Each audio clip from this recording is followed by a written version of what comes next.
but I know some of y'all are up because it's Thursday. Nobody really wants to go to school.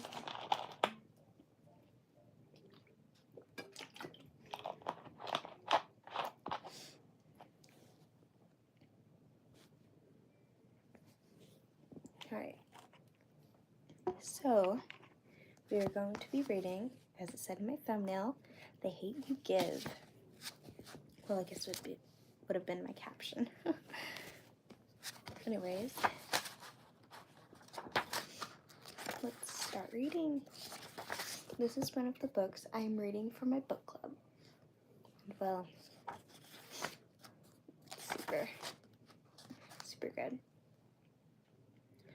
I shouldn't have come to this party. I'm not even sure I belong at this party. That's not on some bougie-ish either.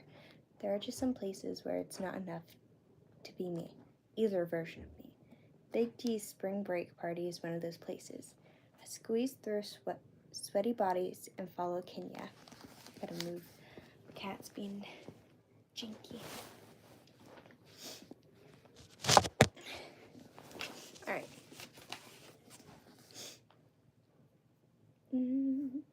Her curls bouncing past her shoulders. A haze lingers over the room, smelling like weed, and music rattles the floor.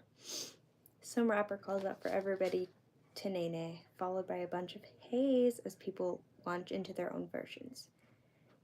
Kenya holds up her cup and dances her way through the crowd. Between the headache from the loud ash music and the nausea from the weed odor, I'll be amazed if I cross the room without spilling my drink. We break out the crowd. Big D's house is packed wall to wall. I've always heard that everybody and their mama comes to his spring break parties. Well, everybody except me. But dang, I didn't know it would be this many people. Girls wear their hair colored, curled, laid, and slayed. Got me feeling basic as heck with my ponytail. Guys in their freshest kicks and sagging pants. So close to girls, they just about need condoms.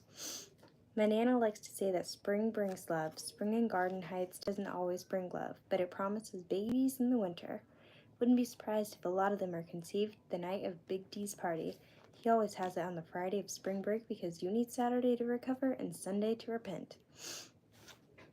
Stop following me and go dance, Star, Kenya says. People already say you think you all that. I didn't know so many mind readers lived in Garden Heights, or that people know me as anything other than Big Mav's daughter who works in the store. I sip my drink and spit it back out. I knew there would be more than Hawaiian punch in it, but this is way stronger than I'm used to. They shouldn't even call it punch, just straight up liquor. I put it on the coffee table and say, "Folks kill me," thinking they know what I think. Hey, I'm just saying, you act like you don't know nobody because you go to that school. I've been hearing that for 6 years, ever since my parents put me in Williamson Prep. Whatever, I mumble. And it wouldn't kill you not to dress like. She turns up her nose, and she looks from my sneakers to my oversized hoodie. That. Ain't that my brother's hoodie? Our brother's hoodie. Kenya and I share an older brother. 7. But she and I aren't related. Her mama is 7's mama, and my dad is 7's dad. Crazy, I know. Yeah, it's his. Figures. You know what else people saying too? Got folks thinking you're my girlfriend. Do I look like I care what people think? No, and that's the problem. Whatever. If I'd known following her to this party meant she'd be on some extreme makeover Star Edition mess, I would have stayed home and watched Fresh Prince reruns. My Jordans are comfortable, and dang, they're new. That's more than some people can say. The hoodie's way too big, but I like it that way. Plus, if I pull it over my nose, I can't smell the weed. Well, I ain't babysitting you all night, so you better do something, Kenya says, and scopes the room. Kenya could be a model, if I'm completely honest. She's got flawless dark brown skin. I don't think she ever gets a pimple. Slanted brown eyes and long eyelashes that aren't store-bought. She's the perfect type for modeling too, but a little thicker than those toothpicks on the runway. She never wears the same outfit twice. Her daddy, King, makes sure of that. Kenya is about the only person I hang out with in Garden Heights. It's hard to make friends when you go to a school that's 45 minutes away and you're a latchkey kid who's only seen at her family store. It's easy to hang out with Kenya because of our connection to Seven. She's messy as heck sometimes, though, always fighting somebody and quick to say her daddy will whoop somebody's ass. Yeah, it's true, but I wish she'd stop picking fights so she can use her trump card. Heck, I could use mine too. Everybody knows you don't mess with my dad, Big Mav, and you definitely don't mess with his kids. Still, you don't see me going around starting ish. Like at Big D's party, Kenya is giving Denisha Allen some serious stink eye. I don't remember much about Denisha, but I remember that she and Kenya haven't liked each other since the 4th grade. Tonight, Denisha's dancing with some guy halfway across the room and paying no attention to Kenya. No matter where we move, Kenya spots Denisha and glares at her. And the thing about the stink eye is at some point you feel it on you, inviting you to kick some ass or have your ass kicked. Ooh, I can't stand her, Kenya seats. The other day we were in line in the cafeteria, right? And she behind me talking out the side of her neck. She didn't use my name, but I know she was talking about me, saying I tried to get with Devante. For real? I say what I'm supposed to. Uh-huh, I don't want him. I know. Honestly, I don't know who Devante is. So, what did you do? What you think I did? I turned around and asked if she had a problem with me. Old Frick gonna say, wasn't even talking about you, knowing she was. You're so lucky you go to that white people's school and don't have to deal with hoes like that. Ain't this some ish? Not even 5 minutes ago I was stuck up because I go to Williamson. Now I'm lucky? Trust me, my school has hoes too. Hodom is universal. Watch, we gonna handle her tonight. Kenya's stink eye reaches its highest level of stink. Denisha feels its strength and looks right at Kenya. Uh-huh, Kenya confirms, like Denisha hears her. Watch. Hold up, we? That's why you begged me to come to this party? So you can have a tag team partner? She has the nerve to look offended. It ain't like you had nothing else to do or anybody else to hang out with. I'm doing your ass a favor. Really, Kenya? You do know I have friends, right? She rolls her eyes hard. Only the whites are visible for a few seconds. Them little bougie girls from your school don't count. They're not bougie, and they do count, I think. Maya and I are cool. Not sure what's up with me and Haley lately, and honestly, if pulling me into a fight is your way of helping my social life, I'm good. God dang, it's always some drama with you. Please, Star. She stretches the please extra long. Too long. That's what I'm thinking. We wait until she get away from Devante, right? And then we... My phone vibrates against my thigh, and I glance at the screen. Since I've ignored his calls, Chris texts me instead. Can we talk? I didn't mean for it to go like that. Of course he didn't. He meant for it to go a whole different way yesterday, which is the problem. I slipped the phone in my pocket. I'm not sure what I want to say, but I'd rather deal with him later. Kenya! Somebody shouts. This big, light-skinned girl with bone-straight hair moves through the crowd toward us. A tall boy with a black and blonde frohawk follows her. They both give Kenya hugs and talk about how cute she looks. I'm not even here. Why you ain't tell me you was coming, the girl says, and sticks her thumb in her mouth. She's got an overbite from doing that, too. You could have rode with us. Nah, girl, I had to go get Star, Kenny says. We walked here together. That's when they notice me, standing not even half a foot from Kenya. The guy squints as he gives me a quick once-over. He frowns for a hot second, but I notice it. Ain't you Big Mav's daughter who work in the store? See, people act like that's the name on my birth certificate. Yeah, that's me. Ooh, the girl says, I knew you looked familiar. We were in the 3rd grade together. Miss Bridges' class? I sat behind you.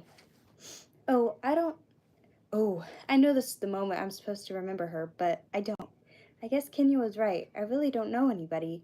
Their faces are familiar, but you don't get names and life stories when you're bagging folks' groceries. Can't lie, though. Yeah, I remember you. Girl, quit lying, the guy says. You know you don't know her ass. Why you always lying? Kenya and the girl sing together. The guy joins in, and they all bust out laughing.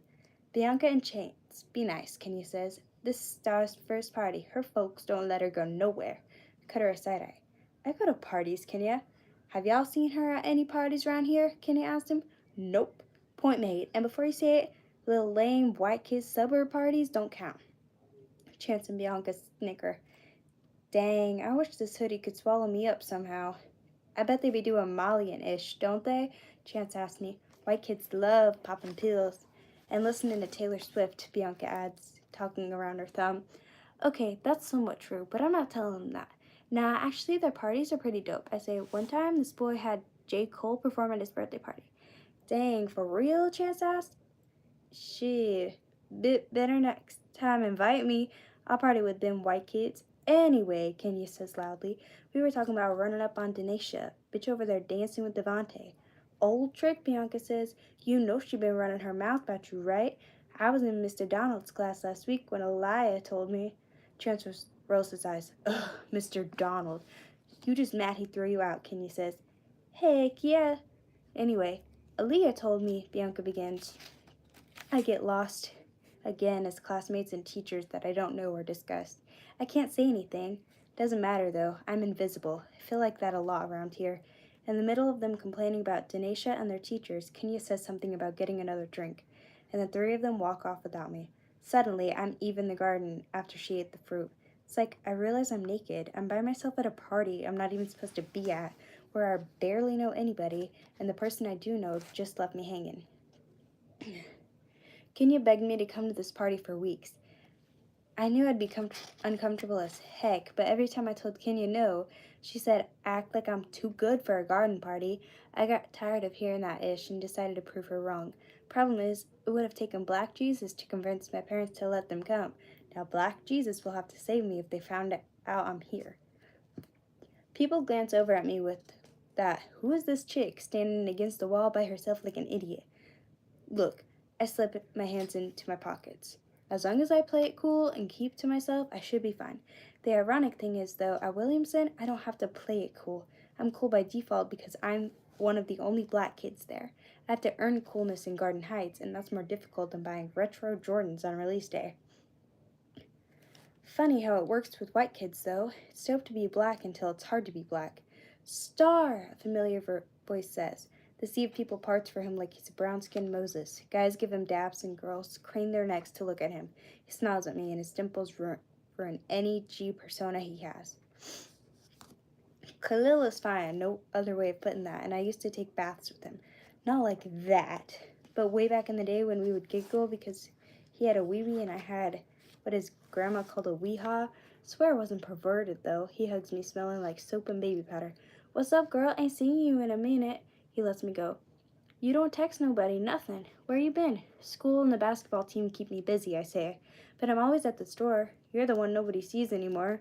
His dimples disappear. He wipes his nose like he always does before live. I've been busy. Obviously, the brand new Jordans, the crisp white tee, the diamonds in his ears. When you grow up in Garden Heights, you know what busy really means. Fudge, I wish he wasn't that kind of busy, though. I don't know if I want to tear up or smack him. But the way Khalil looks at me with those hazel eyes makes it hard to be upset. I feel like I'm 10 again, standing in the basement of Christ Temple Church, having my first kiss with him at VBS. Suddenly, I remember I'm in a hoodie, looking a straight-up mess, that I actually have a boyfriend. Might not be answering Chris's calls or texts right now, but he's still mine, and I want to keep it that way. How's your grandma? I ask. And Cameron? They aight. Grandma's sick, though. Khalil sips from his cup. Doctors say she got cancer or whatever. Dang, sorry, Kay.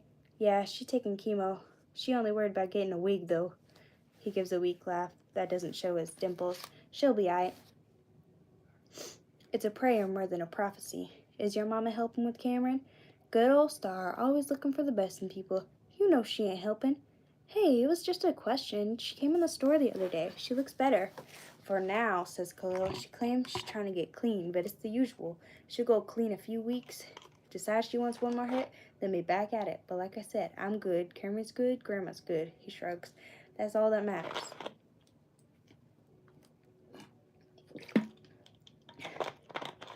Yeah, I say, but I remember the nights I spent with Khalil on his porch.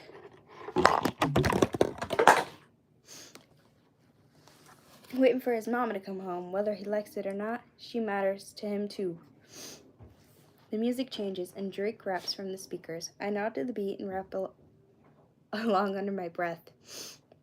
Everybody on the dance floor yells out, they'll start from the bottom, now we're here part. Some days we are at the bottom in Garden Heights, but we still share the same feeling that, dang, it could be worse.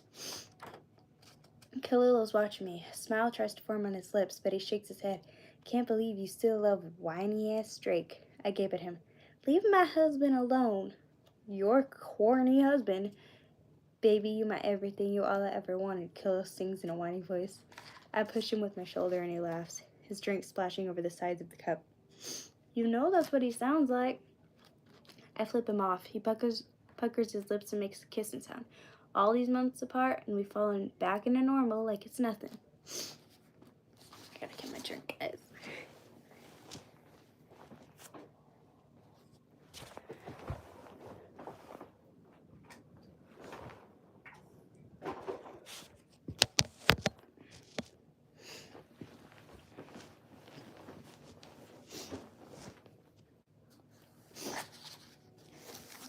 Khalil grabs a napkin from the coffee table and wipes drink off his Jordans, the 3 retros. And they came out a few years ago, but I swear those things are so fresh. They cost about $300, and that's if you find somebody on eBay who goes easy. Chris did. I got mine for a steal at $150, but I wear kid sizes, thanks to my small feet. Chris and I can match our sneakers. Yeah, we're that couple. Shit, we're fly through. If he can stop doing stupid stuff, we'll be really good. I like the kicks, I tell Khalil. Thanks, he scrubs the shoes with his napkin. I cringe. With each hard rub, the shoes cry for help. No lie, every time a sneaker is cleaned improperly, a kitten dies. Khalil, I say 1 second away from snatching that napkin, either wipe gently back and forth or dab. Don't scrub. For real. He looks up at me, smirking. Okay, Miss Sneakerhead. And thank Black Jesus he dabs. Since you made me spill my drink on them, I ought to make you clean them. It'll cost you $60. 60, he shouts, straightening up. Heck yeah, and it would be 80 if they had icy soles. Clear bottoms are ish to clean. Cleaning kits aren't cheap. Besides, you're obviously making big money if you can buy those. Khalil sips his drink like I didn't say anything, mutters, dang, this ish strong, and sets the cup on the coffee table. Hey, tell your pops I need to holla at him soon. Some stuff going down that I need to talk to him about. What kind of stuff? Grown folks business. Yeah, 'cause you're so grown. 5 months, 2 weeks, and 3 days older than you. He winks. I ain't forgot. Commotion stirs in the middle of the dance floor. Voices argue louder than the music. Cuss words fly left and right. My first thought, Kenya walked up on Denisha like she promised, but the voices are deeper than theirs. A shot rings. I duck. The second shot. The crowd stampedes toward the door, which leads to more cussing and fighting since it's impossible for everybody to get out at once. Kilo grabs my hand. Come on, there are way too many people and way too much curly hair for me to catch a glimpse of Kenya, but Kenya, forget her. Let's go. He pulls me through the crowd, shoving people out our way and stepping on shoes. That alone could get us some bullets. I look for Kenya among the panicked faces, but still no sign of her. I don't try to see who got shot or who did. You can't snitch if you don't know anything. Cars speed away outside and people run into the night in any direction where shots ain't firing off. Khalil leads me to a Chevy Impala parked under a dim streetlight. He pushes me in through the driver's side and I climb into the passenger seat. We screech off, leaving chaos in the rearview mirror. Always some ish, he mumbles. Can't have a party without somebody getting shot. He sounds like my parents. That's exactly why they don't let me go nowhere, as Kenya puts it, at least not around Garden Heights. Send Kenya a text hoping she's all right. Doubt those bullets were meant for her, but bullets go where they wanna. Kenya texts back kinda quick. I'm fine.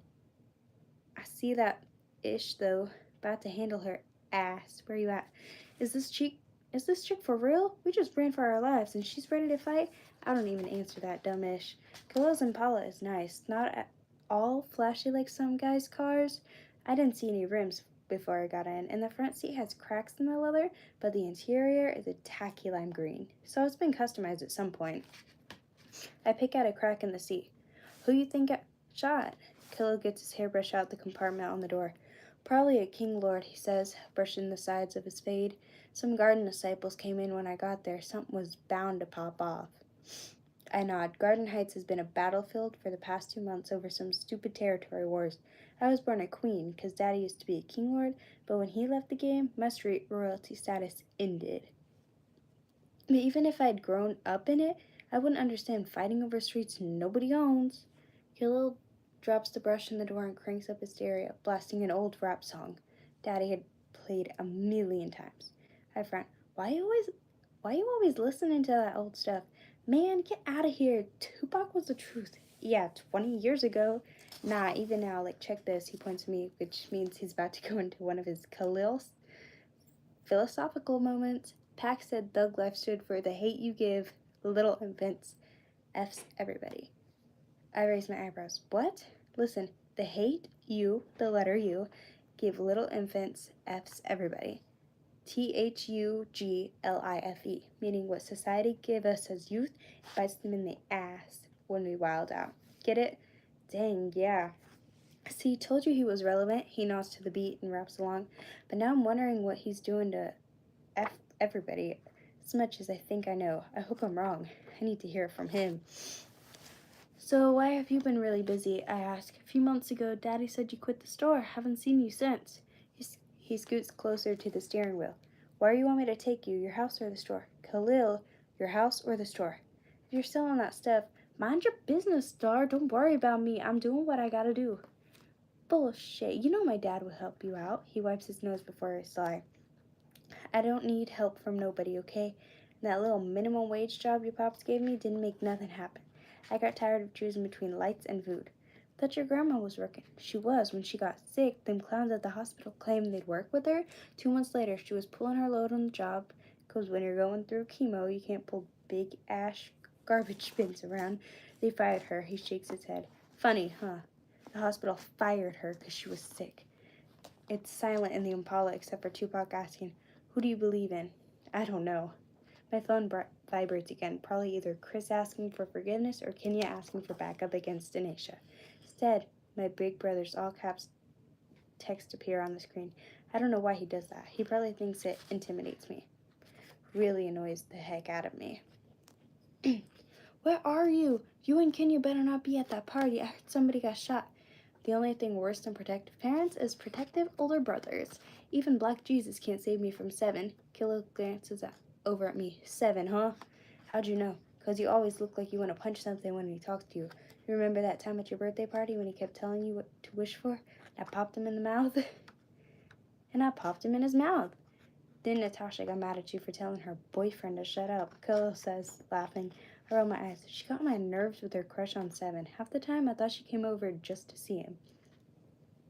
Nah, it was because you had the Harry Potter movies when we used to call ourselves the Hood Trio, tighter than the inside of Voldemort's nose. We were so silly for that. I know, right? He says. We laugh, but something's missing from it. Someone's missing from it. Natasha. Kilo looks at the road. Crazy, it's been 6 years, you know. A whoop whoop sound startles us, and blue lights flash in the rear view mirror. When I was 12, my parents had two talks with me. One was the usual birds and bees. Well, I didn't really get the usual version. My mom, Lisa, is a registered nurse, and she told me what went there, what went where, and what didn't need to go here, there, or any dang where till I'm grown. Back then, I doubted anything was going anywhere anyway. While all the other girls sprouted breasts between 6th and 7th grade, my chest was as flat as my back. The other talk was about what to do if a cop stopped me. Mama fussed and told Daddy I was too young for that. He argued that I wasn't too young to get arrested or shot. Star, you do whatever they tell you, he said. Keep your hands visible. Don't make any sudden moves. Only speak when they speak to you. I knew it must have been serious. Daddy has the biggest mouth of anybody I know, and if he said to be quiet, I needed to be quiet. I hope somebody had the talk with Khalil. He cusses under his breath and turns Tupac down and maneuvers the Impala to the side of the street. We're in Carnation, where most of the houses are abandoned and half the streetlights are busted. Nobody around us but us and the cop. Khalil turns the ignition off. Wonder what this fool wants. The officer parks and puts his brights on. I blink to keep from being blinded. I remember something else Daddy said. If you're with somebody, you better hope they don't have nothing on them, or both of y'all going down. Okay, you don't have anything in the car, do you? I ask. He watches the cop in his side mirror. Nah. The officer approaches the driver's door and taps the window. Kilo cranks the handle to roll it down, as if we aren't blinded enough. The officer beams his flashlight in our faces. License, registration, and proof of insurance? Khalil breaks a rule. He doesn't do what the cop wants. What'd you pull us over for? License, registration, and proof of insurance? I said, what'd you pull us over for? Khalil, I plead, do what he said. Khalil groans and takes his wallet out. The officer follows his movements with the flashlight. My heart pounds loudly, but Daddy's instructions echo in my head. Get a good look at the cop's face. If you can remember his badge number, that's even better. With the flashlight following Khalil's hands, I make out the numbers on the badge. 115. He's white, mid-30s to early 40s. Has brown buzz and a thin scar over his top lip. Khalil hands the officer his papers and license. 115 looks over them. Where are you two coming from tonight? None ya, Khalil says, meaning none of your business. What'd you pull me over for? Your taillight's broken. So are you going to give me a ticket or what? Khalil asked. You know what? Get out of the car, smart guy. Man, just give me my ticket. Get out of the car. Hands up where I can see him. Khalil gets out with his hands up. 115 yanks him by his arm and pins him against the back door. I fight to find my voice. He didn't mean hands on the dashboard, the officer barks at me. Don't move. I do what he tells, but my hands are shaking too much to be still. He pats Khalil down. Okay, smart mouth, let's see what we find on you today. You ain't gonna find nothing, Khalil says. 115 pats him down 2 more times. He turns up empty. Stay here, he tells Khalil. And you? He looks in the window at me. Don't move. I can't even nod. The officer walks back to his patrol car. My parents haven't raised me to fear the police, just to be smart around them. They told me it's not smart to move while a cop has his back to you. Khalil does. He comes to his door. It's not smart to make a sudden move. Khalil does. He opens the driver's door. You okay, Star? Pow. 1. Khalil's body jerks. Blood ladders from his back. He holds onto the door to keep himself upright. Pow. 2. Khalil gasps. Pow. 3. Khalil looks at me stunned. He falls to the ground. I'm 10 again, watching Natasha drop. An ear-splitting scream emerges from my gut. My gut explodes in my throat, and every inch of me to be heard. Instinct says don't move, but everything else says check on Khalil. I jump out the Impala and rush around to the other side. Khalil stares at the sky as if he's hoping to see God. His mouth is open like he wants to scream. I scream loud enough for the both of us. No, no, no, no. That's all I can say. Like I'm a year old and it's the only word I know. I'm not sure how I end up on the ground next to him. My mom once said that if someone gets shot, try to stop the bleeding. But there's so much blood. Too much blood. No, no, no, no. Khalil doesn't move. He doesn't utter a word. He doesn't even look at me. His body stiffens, and he's gone. I hope he sees God. Someone else screams. I blink through my tears. Officer 115 yells at me, pointing the same gun he killed my friend with. I put my hands up. Chapter 3. They leave Khalil's body in the street like it's an exhibit. Police cars and ambulances flash all along Carnation Street. People stand off to the side, trying to see what happened. Dang, bruh, some guy says. They killed him. The police tell the crowd to leave. Nobody listens. The paramedics can't do ish for Khalil, so they put me in the back of an ambulance like I need help. The bright lights spotlight me, and people crane their necks to get a peek. I don't feel special. I feel sick. The cops rummage through Khalil's car. I tried to tell them to stop. Please cover his body. Please close his eyes. Please close his mouth. Get away from his car. Don't pick up his hairbrush. But the words never come out. 115 sits on the sidewalk with his face buried in his hands. Other officers pat his shoulders and tell him it'll be okay. They finally put a sheet over Khalil. He can't breathe under it. I can't breathe. I can't breathe. I gasp and gasp and gasp. Star? Brown eyes with long eyelashes appear in front of me. They're like mine. I couldn't say much to the cops, but I did manage to give them my parents' name and phone numbers. Hey, Daddy says. Come on, let's go. I open my mouth to respond. A sob comes out. Daddy is moved aside, and Mama wraps her arms around me. She rubs my back and speaks in hushed tones that tell lies. It's all right, baby. It's all right. We stay this way for a long time. Eventually, Daddy helps us out the ambulance. He wraps his arm around me like a shield against curious eyes and guides me to his Tahoe down the street. He drives. A streetlight flashes across his face, revealing how tight his jaw is set. His veins bulge across his bald head. Mama's wearing her scrubs, the ones with the rubber ducks on them.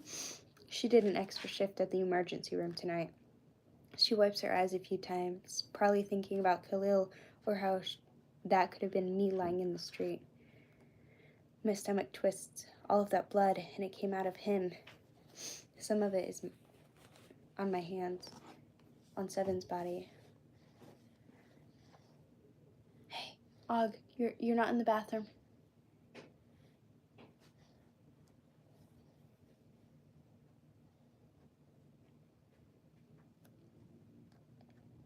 My stomach twists, all of that blood, and it came out of him. Some of it is on my hands, on Seven's hoodie, on my sneakers. An hour ago, we were laughing and catching up. Now his blood. Hot spit pulls in my mouth. My stomach twists tighter. I gag. Mama glances at me in the rearview mirror. Maverick, pull over. I throw myself across the back seat and push the door open before the truck comes to a complete stop. It feels like everything in me is coming out, and all I can do is let it. Mama hops out and runs around to me. She holds my hair out the way and rubs my back. I'm so sorry, baby, she says. When we get home, she helps me undress. Seven's hoodie and my Jordans disappear into a black trash bag, and I never see them again. I sit in a tub of steaming water and scrub my hands raw to get Khalil's blood off. Daddy carries me to bed, and Mama brushes her fingers through my hair until I fall asleep. Nightmares wake me over and over again. Mama reminds me to breathe the same way she did before I outgrew asthma. I think she stays in my room the whole night, because every time I wake up, she's sitting on my bed. But this time she's gone. My eyes strain against the brightness of my neon blue walls. The clock says it's 5 in the morning. My body's so used to waking up at 5, it doesn't care if it's Saturday morning or not. I stare at the glow-in-the-dark stars on my ceiling, trying to recap the night before. The party flashes in my mind. The fight, 115 pulling me and Khalil over. The first shot rings in my ears. The second, and then the third. I'm lying in bed. Khalil is lying in the county morgue. That's where Natasha ended up too. Happened 6 years ago, but I still remember everything from that day. I was sweeping floors at our grocery store, saving up for my first pair of J's when Natasha ran in. She was chunky. Her mama told her it was baby fat. Dark-skinned and wore her hair in braids that always looked freshly done. I wanted braids like hers so bad. Star, the hydrant on Elm Street busted, she said. That was like saying we had a free water park. I remember looking at Daddy and pleading silently. He said I could go as long as I promised to be back in an hour. I don't think I ever saw the water shoot as high as it did that day. Almost everybody in the neighborhood was there too, just having fun. I was the only one who noticed the car at first. A tattooed arm stretched out the back window, holding a lock. People ran. Not me, though. My feet became part of the sidewalk. Natasha was splashing in the water, all happy and stuff, then pow, pow, pow. Drove into a rose bush, but the time I got up, somebody was yelling, "Call 911!" First I thought it was me, because I had blood on my shirt. The thorns on the rose bush got me, that's all. It was Natasha, though. Her blood mixed in with the water, and all you could see was a red river flowing down the street. She looked scared. We were 10. We didn't know what happened after you died. Heck, I still don't know, and she was forced to find out, even if she didn't want to find out. I know she didn't, just like Khalil didn't. My door creaks open and Mama peeks in. She tries to smile. Look who's up. She sinks onto her spot on the bed and touches my forehead. Even though I don't have a fever, she takes care of sick kids so much that it's her first instinct. How you feeling, Munch? That nickname. My parents claim I was always munching on something from the moment I got off the bottle. I've lost my big appetite, but I can't lose that nickname. Tired, I say. My voice has extra bass in it, or bass in it. I want to stay in bed. I know, baby, but I don't want you to be here by yourself. That's all I want to be, by myself. She stares at me, but it feels like she's looking at who I used to be. Her little girl with ponytails and a snuggle cloth who swore she was a Powerpuff Girl.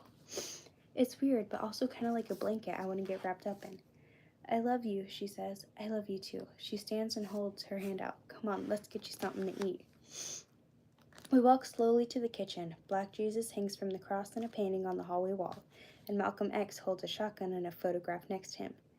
Nana still complains about those pictures hanging next to each other. We live in our old house. She gave it to my parents after my Uncle Carlos moved her into his humongous house in the suburbs. Uncle Carlos was always uneasy about Nana living by herself in Garden Heights, especially since break-ins and robberies seem to happen more to older folks than everybody else. Nana doesn't think she's old, though. She refused to leave, talking about how it was her home and no thugs were going to run her out, not even when somebody broke in and stole her television. But a month after that, Uncle Carlos claimed that he and Aunt Pam needed her help with the kids, since, according to Nana, Aunt Pam can't cook worth a damn for those poor babies. She finally agreed to move. Our house hasn't lost its Nana-ness, though, with its permanent odor of potpourri, flowered wallpaper, and hints of pink in almost every room. Daddy and Seven are talking before we get to the kitchen. They go silent as soon as we walk in. Morning, baby girl. Daddy gets up from the table and kisses my forehead. You sleep okay? Yeah, I lie as he guides me to a seat. Seven just stares. Mama opens the fridge, the door crowded with takeout menus and fruit-shaped magnets. All right, Munch, she says. You want turkey bacon or regular? Regular. I'm surprised I have an option. We never have pork. We aren't Muslims. We're like Christlims. Mama became a member of Christ Temple Church when she was in Nana's belly. Daddy believes in Black Jesus but follows the Black Panthers' 10-point program more than 10 commandments. He agrees with the Nation of Islam on some stuff, but he can't get over the fact that they may have killed Malcolm X. Pig in my house, Daddy grumbles and sit next to me. Seven smirks across from him. Seven and Daddy look like one of those age progression pictures that they show when somebody's been missing a long time. Throw my little brother Sikani in there and you have the same person at 8, 17, and 36. They're dark brown, slender, and have thick eyebrows and long eyelashes that almost look feminine. Seven's dreads are long enough to give him both bald-headed Daddy and short-haired Sikani, each a head full of hair. As for me, it's as if God mixed my parents' skin tones in a paint bucket to give my medium brown complexion. I did inherit Daddy's eyelashes, and I'm cursed with his eyebrows too. Otherwise, I'm mostly my mom, with big brown eyes and a little too much forehead. Mama passes behind Seven with the bacon and squeezes his shoulder. Thank you for staying with your brother last night so we could, her voice catches. But the reminder of what happened hangs in the air. She clears her throat. We appreciate it. No problem. I needed to get out of the house. Can you spend the night? Daddy asked. We're like moved in. Aisha talking about they can be a family. Hey, Daddy says, that's your mama, boy. Don't be calling her by her name like you grown. Somebody in that house needs to be grown. Mama says. She takes a skillet out and hollers toward the hall. Sakani, I'm not telling you again. If you want to go to Carlo's for the weekend, you better get up. You're not going to have me late for work. I guess she's got to work a day shift to make up for last night. Pops, you know what's going to happen, Seven says. He'll beat her. She'll put him out. Then he'll come back saying he changed. Only difference is this time, I'm not letting him put his hands on me. You can always move in with us, says Daddy. I know, but I can't leave Kenya and Lyric. That fool's crazy enough to hit him, too. He don't care that they're his daughters. Aight, Daddy says. Don't say anything to him. If he puts his hands on you, let me handle that. Seven nods, then looks at me. He opens his mouth and keeps it open a while before saying, I'm sorry about last night, Star. Somebody finally acknowledges the cloud hanging over the kitchen, which for some reason is like acknowledging me. Thanks, I say, even though it's weird saying that. I don't deserve this sympathy. Khalil's family does. There's just the sound of bacon crackling and popping in the skillet. It's like a fragile stickers on my forehead, and instead of taking a chance and saying something that might break me, they'd rather say nothing at all. But the silence is the worst. I borrowed your hoodie, Seven, I mumble. It's random, but it's better than nothing. The blue one? Mama had to throw it away. Khalil's blood. I saw his blood got on it. Oh, that's all anybody says for a minute. Mama turns around to the skillet. Don't make any sense. That baby, she says thickly. He was just a baby. Daddy shakes his head. That boy never hurt anybody. He didn't deserve that ish. Why did they shoot him? Seven asked. Was he a threat or something? No, I say quietly. I stare at the table. I can feel all of them watching me again. He didn't do anything, I say. We didn't do anything. Khalil didn't even have a gun. Daddy releases a slow breath. Folks around here are going to lose their minds when they find that out. People from the neighborhood are already talking about it on Twitter, Seven says. I saw it last night. Did they mention your sister? Mama asked. No, just R.I.P. Khalil messages. F the police, stuff like that. I don't think they know details. What's going to happen to me when the details do come out? I ask. What do you mean, baby? My mom asked. Besides the cop, I'm the only person who was there, and you've seen stuff like this. It ends up on national news. People get death threats. Cops target them. All kinds of stuff. I won't let anything happen to you, Daddy says. None of us will. He looks at Mama and Seven. We're not telling anybody that Star was there. Should Sakani know? Seven asks. No, Mama says. It's best if he didn't. We're just going to be quiet for now. I've seen it happen over and over again. A black person gets killed just for being black, and all heck breaks loose. I've tweeted RIP hashtags, free blog pictures on Tumblr, and signed every petition out there. I always said that if I saw it happen to somebody, I would have the loudest voice, making sure that the world knew what went down. Now I am that person, and I'm too afraid to speak. I want to stay home and watch The Fresh Prince of Bel-Air, my favorite show ever, hands down. I think I know every episode, word for word. Yeah, it's hilarious, but I also like seeing parts of my life on screen. I even relate to the theme song. A couple of gang members who were up to no good made trouble in my neighborhood and killed Natasha.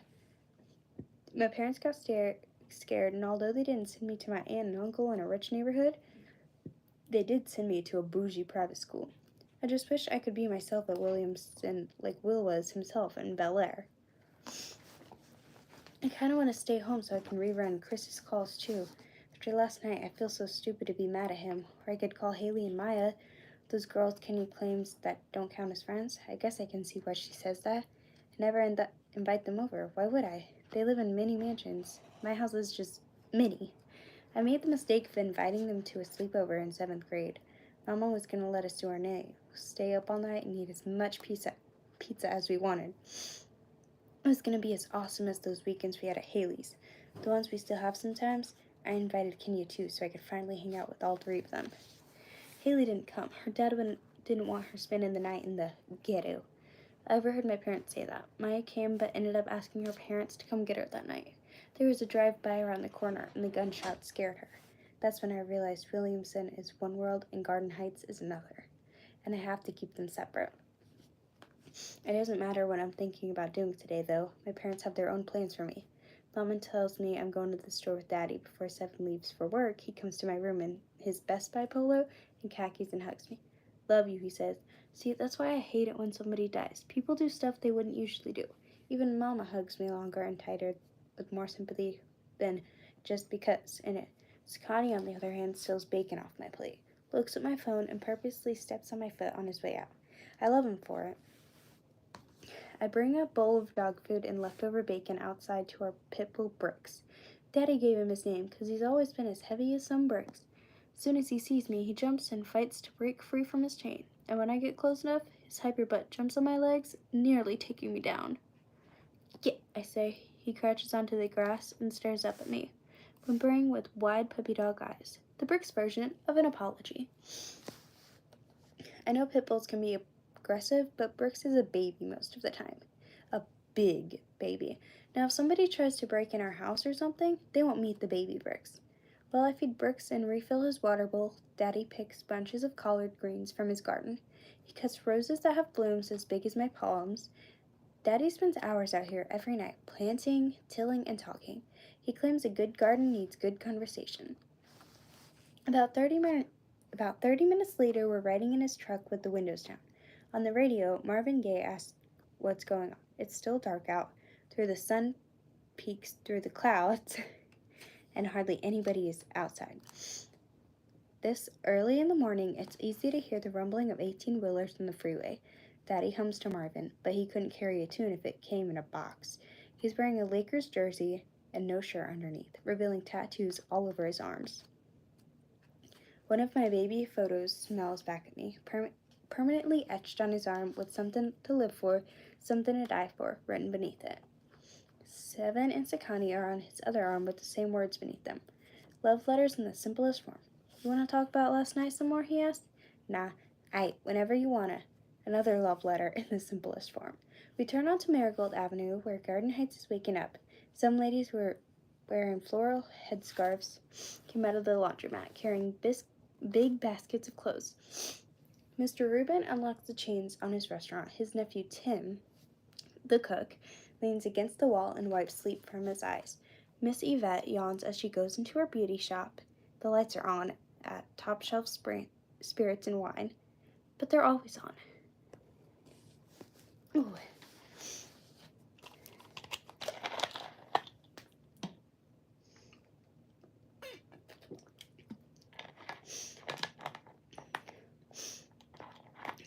Daddy parks in front of Carter's Grocery, our family store.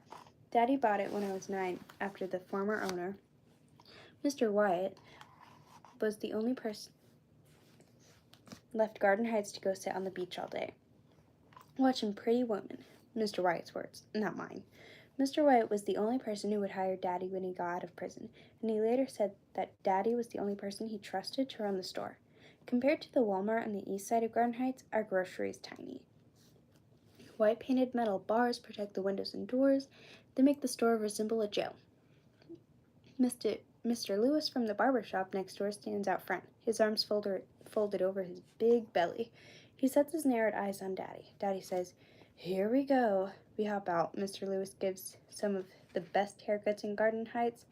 Connie's high top fade proves it. But Mr. Lewis himself wears an untidy afro. His stomach blocks his view of his feet, and since his wife passed, nobody tells him that his pants are too short and his socks don't always match. Today, one is striped and the other is argyle. The store used to be open at 5:55 on the dot, he says. 5:55. It's 6:05. Daddy unlocks the front door. I know, Mr. Lewis, but I told you I'm not running the store the same way Wyatt did. It sure is obvious. First you take down his pictures. Who the heck replaces a picture of Dr. King with some nobody? Huey Newton ain't nobody. He ain't Dr. King. Then you hire thugs to work up in here. I heard that Khalil boy got himself killed last night. He was probably selling that stuff. Mr. Lewis looks from Daddy's basketball jersey to his tattoos. Wonder where he get that idea from. Daddy's jaw tightens. Star, turn the coffee pot on for me, Mr. Lewis, so he can get the heck out of here, I say to myself, finishing Daddy's sentence for him. I flick the switch on the coffee pot at the self-serve table, which Huey Newton watches over from a photograph, his fist raised for black power. I'm supposed to replace the filter and put new coffee and water in, but for talking about Khalil, Mr. Lewis gets coffee made from day old grounds. He limps through the aisles and gets a honey bun, an apple, and a pack of hog head cheese. He gives me the honey bun. Heat it up, girl, and you bet not overcook it. I leave it in the microwave until the plastic wrapper swells and pops open. Mr. Lewis eats it as soon as I take it out. That bang hot, he chews and blows at the same time. You heated it too long, girl. About to burn my mouth. When Mr. Lewis leaves, Daddy winks at me. The usual customers come in, like Mr. Jackson, who insists on buying her greens from Daddy and nobody else. 4 red-eyed guys in sagging pants buy almost every bag of chips we have. Daddy tells them it's too early to be that blazed and they laugh way too hard. One of them licks his next blunt as they leave. Around 11, Mrs. Rooks buys some roses and snacks for her bridge club meetings. She has droopy eyes and gold plating on her front teeth. Her wig is gold colored too. Y'all need to get some lotto tickets up in here, baby, she says as Daddy rings her up and I bag her stuff. Tonight it's at 300 million. Daddy smiles. For real? What would you do with all that money, Mrs. Rooks? Shit, baby, the question is what I wouldn't do with all that money. Lord knows I'd get on the first plane out of here. Daddy laughs. Is that right? Then who gonna make red velvet cakes for us? Somebody else, 'cause I'd be gone. She points to the display of cigarettes behind us. Baby, hand me a pack of them Newports. Those are Nana's favorites, too. They used to be Daddy's favorites before I begged him to quit. I grab a pack and pass it to Mrs. Burks. She's staring at me moments after, patting the pack against her palm, and I wait for it. The sympathy. Baby, I heard what happened to Rosalie's grandboy, she says. I'm so sorry. Y'all used to be friends, didn't you? They used to, stings. But I just say to Mrs. Burks, yes, ma'am. Ooh, I'm really tired, guys. I gotta go to bed. Thank you for watching, and I'll read more tomorrow. Talk to you guys later.